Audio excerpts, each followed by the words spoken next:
মহারাষ্ট্রের পর দিল্লিতেও ক্ষমতায় এসেছে বিজেপি। বিজেপির এবার মূল লক্ষ্য কিন্তু হচ্ছে পশ্চিমবঙ্গে। আর এই পশ্চিমবঙ্গে তারা ক্ষমতায় আসার জন্য প্রধান দায়িত্ব দিয়েছে আরএসএসকে। আরএসএসের কিন্তু ৫টি মহাপরিকল্পনাও গঠন করা হয়ে গিয়েছে কিভাবে তারা পশ্চিমবঙ্গ থেকে তৃণমূলকে হটিয়ে বিজেপিকে ক্ষমতার চেয়ারে বসাবে। তো এই পরিকল্পনাগুলো আমি ধীরে ধীরে আলোচনা করছি। প্রথমত হচ্ছে আরএসএস হিন্দুত্বের প্রচার ঘটাবে। বিশেষত বর্তমানে পশ্চিমবঙ্গে হিন্দুত্বের প্রচার আরএসএস অনেক বাড়িয়ে দিচ্ছে।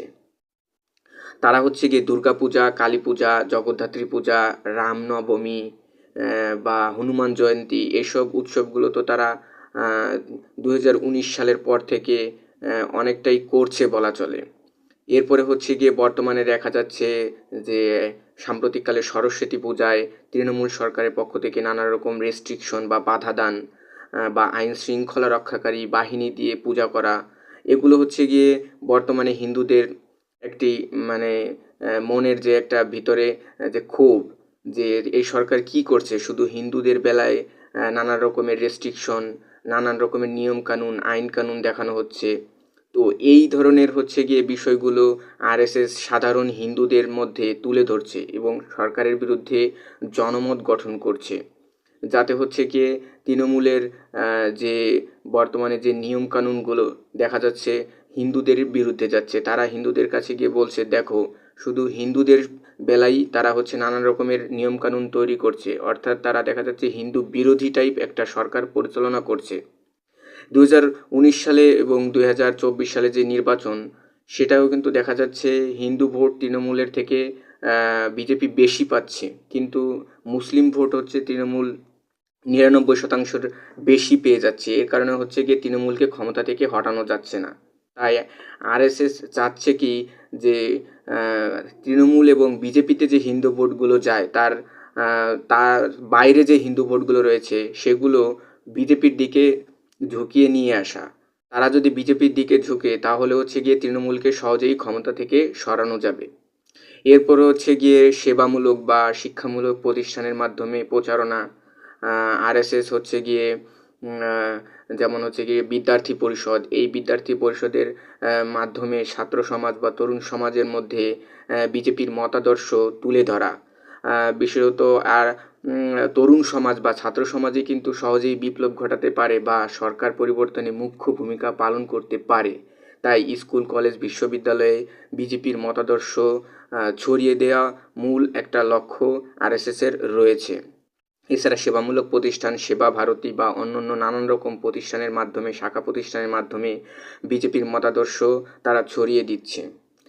এরপর হচ্ছে গিয়ে আরএসএসের মূল লক্ষ্য হচ্ছে সোশ্যাল মিডিয়া এবং সামাজিক যোগাযোগ মাধ্যম, ফেসবুক, ইউটিউব, হোয়াটসঅ্যাপ এগুলোর মাধ্যমে তারা প্রচারণা করছে এবং তৃণমূলের যে সমালোচিত দিকগুলো সেগুলো আরও বেশি তুলে ধরছে।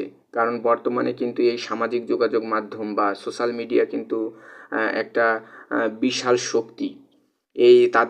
এই অনলাইনের মাধ্যমেই কিন্তু আজকাল জনমত গঠন করা খুবই সহজ একটা বিষয় হয়ে দাঁড়িয়েছে। এরপর হচ্ছে অনগ্রসর জাতি, যেমন হচ্ছে গিয়ে মতুয়া, তফসিলি, রাজবংশী, এই মাধ্যমে আহ, জাতিগুলোর মাধ্যমে সমগ্র বাংলায় কিন্তু একটা পজিটিভ ধারণা তৈরি করা হচ্ছে। বিশেষত বিজেপিকে আগে বলা হতো যে শুধু এটা উচ্চবর্ণের হিন্দু বা এই ধরনের একটা বিরোধীরা ট্যাগ দিত, যে তারা হচ্ছে গিয়ে যেমন কাস্ট প্রথা বা এইগুলোও দিয়ে হচ্ছে গিয়ে হিন্দু ভোট ভাগ করার চেষ্টা করতো। কিন্তু বিজেপি এই সমস্ত জাতি উপজাতির মাধ্যমে এটার ভাবমূর্তি উজ্জ্বল করার চেষ্টা করছে যে বিজেপি সমগ্র হিন্দুদের জন্য, এবং তারা এর মাধ্যমে একটা স্লোগানও তৈরি করে দিয়েছে, বাটেঙ্গে তো কাটেঙ্গে বা এক রাহেঙ্গে তো সেফ রাহেঙ্গে।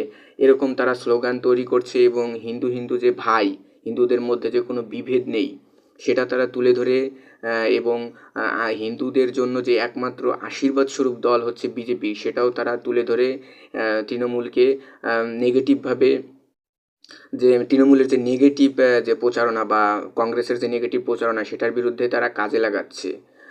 এরপর হচ্ছে গিয়ে আরএসএস যে গ্রাম বা প্রত্যন্ত অঞ্চলে পৌঁছে যাচ্ছে, বিশেষত গ্রামে গ্রামে তাদের যে সংগঠনের সদস্যরা রয়েছে তারা বাড়ি বাড়ি পর্যন্ত গিয়ে বিজেপির ইশতেহার বা বিজেপি কিভাবে পশ্চিমবঙ্গকে পরিবর্তন করবে বা বর্তমান সরকার তৃণমূল সরকার কিভাবে তাদের সুযোগ সুবিধা থেকে বঞ্চিত করছে বা এই সুবিধা বঞ্চিত সমাজগুলোকে বা মানুষগুলোকে কিভাবে তারা সাহায্য সহযোগিতা পৌঁছে দিবে সেগুলো হচ্ছে গিয়ে তুলে ধরছে। অনেক ক্ষেত্রে দেখা যাচ্ছে তারা অর্থনৈতিকভাবে অর্থ সংগ্রহ করেও এইসব মানুষদের সেবা দিচ্ছে।